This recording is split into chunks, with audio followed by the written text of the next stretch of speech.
From Ohio, Mr. Turner. Mr. Secretary, thank you for your written statement, and also thank you for your recognition of the importance of our nuclear deterrent, and specifically our investment in our modernization of our nuclear deterrent. We are behind, as you know, in the modernization of our nuclear stockpile. Your recognition of our investment in our triad and our command and control is incredibly important. Thank you also for your recognition of the importance of our future investment in missile defense and the importance that the Golden Dome will play.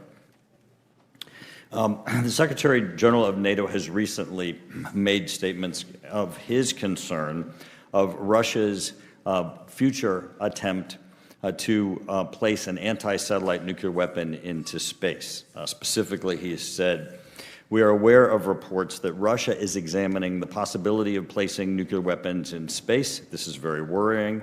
Space is also very important for our deterrence and defense, just as important as land, sea, air, and cyberspace. In recent years, space has become increasingly clouded, dangerous, and unpredictable. We know that competition in space is fierce. I recently had the opportunity to speak to him. He was at Wright-Patterson Air Force Base in my community as we were commemorating the 30th anniversary of the Peace Accords. His concern was that this is not getting worldwide enough of attention. We had General Saltzman recently in front of the committee. He has characterized that if Russia were to place an anti-satellite nuclear weapon into space, that would be day zero, that if that was put in space, that next day, that it would be irresponsible for us to count on space, that we would have to spend trillions of dollars and seek technology that we don't have to find solutions as an alternative to space, both commercially, for military, in really to redo what is really society today. As you know, it would affect both our nuclear deterrence, our efforts for missile defense, even our investments in Golden Dome. In this venue, obviously, we can't discuss all of the details of what we're doing, but I would ask if you would please confirm that this is a threat that is a priority to the Department of Defense, as it has been characterized by the Secretary General of NATO, and acknowledge that as it is a priority for us to prevent the deployment of nuclear weapons in space, and that it is a priority for us to work with our allies to uphold our commitment to the Outer Space Nuclear Treaty that prohibits the deployment of nuclear weapons in space. Sir. Well, thank you for the question, sir. As you alluded to, there are a number of aspects to this question or answer that can't be discussed here, but I would underline our complete commitment to the space domain, to the hardening of the space domain, to prevention of escalations in the space domain, but most importantly, to the dominance of the space domain. I mean, that is, it is the future of how we see, it's the future of how we sense, it could be the future of how our adversaries fight and how we deal with that. So I think President Trump, yet again, was ahead of the curve when he created the Space Force in his first administration. People said we didn't need it. We are relying on it every single day now to ensure, alongside Space Force and private enterprise, that we're delivering the capabilities we need that are resilient, that are redundant, that are capable of all aspects of all domain warfare, if necessary. And preventing adversaries from gaining an advantage is a huge part of how we look at space. This threat is not classified. Russia's threat of deploying an an anti-satellite nuclear weapon in space is not classified. Obviously, this is a priority of the Department of Defense, and I just want your confirmation that this is a priority that you're tracking, and you too see that as a threat to the United States, and certainly to the United States and our space infrastructure, and certainly our whole national security infrastructure. We track all potential escalations, yes, sir. Okay. And while you're here, I just want to help you out because people try to twist your words.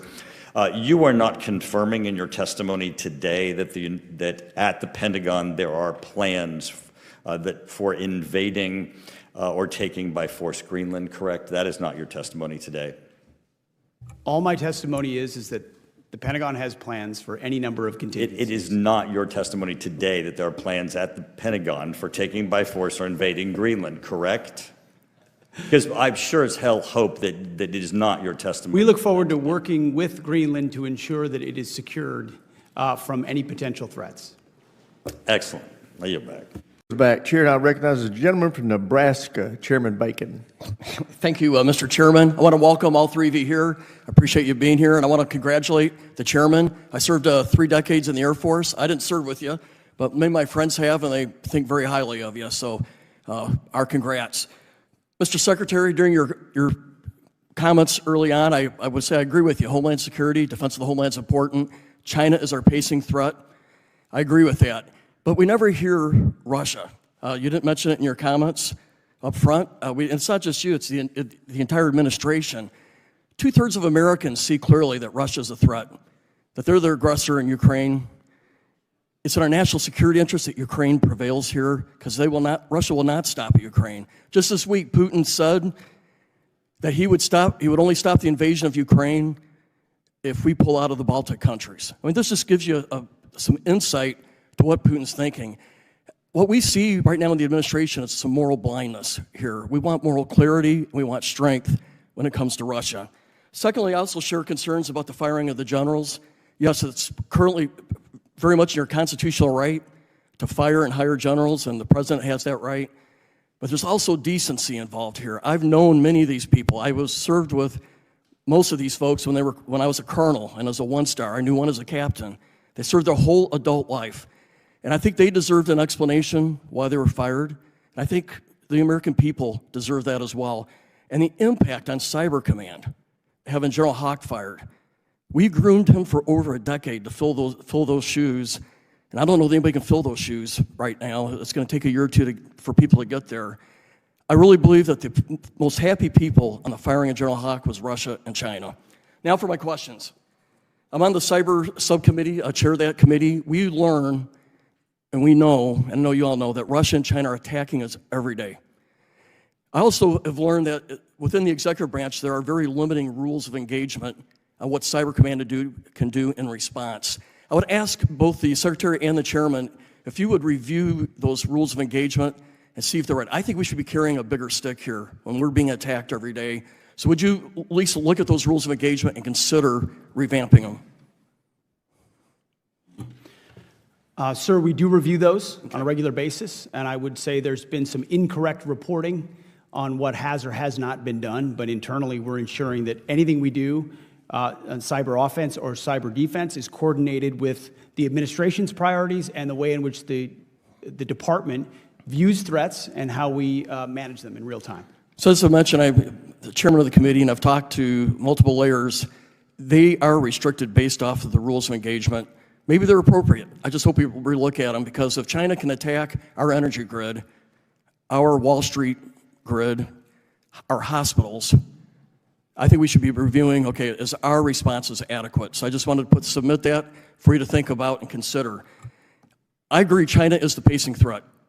And the best way we want to prevent a war. Day one of a war with China and Taiwan is a day too late. I happen to know that we owe billions of dollars of weapons to China, or to Taiwan. We've committed to them, or they purchased them. And this is really a previous administration's fault. We're talking billions of dollars of weapons. They need sea mines now. They need Harpoon missiles, air and missile defense, things like that. I asked the previous secretary under the previous administration, what are you doing about it? He says, well, I'm studying it. He's the secretary. I just asked for you all's review and figure out who's behind, do we got to kick to start getting these weapons to Taiwan faster so we have deterrence? And I just appreciate your comment to that. I'll defer to the chairman as well, but this is not something we're simply reviewing. It's something we are implementing in real time. I think there was a lot of talk about a shift to the Indo-Pacific in previous administrations, but the department had not put in place, not just, there was strategy changes at some level, but driving change into the institution to make decisions, prioritize, and trade-offs in your budget, in force posture, in training and exercises, in where you forward position troops and munitions. Those are the things we're actioning in real time, and I think very differently than in the past, with a realistic view of what threats could emerge in the Indo-Pacific. I would defer to the chairman. Sir, I'll just add in general terms about the size and capacity of our defense assistance worldwide. You know, that all tacks back to our national and defense industrial base. And what I'm encouraged by is the leaders that we have in the department, in the joint force, and in the Congress right now. It feels like if not now, then when, and if not us, then who? And these are the right leaders across the USG to get after this and to support through this. Let's turn this fight now. Gentleman's time's expired. Chair now recognizes the gentlelady from Pennsylvania.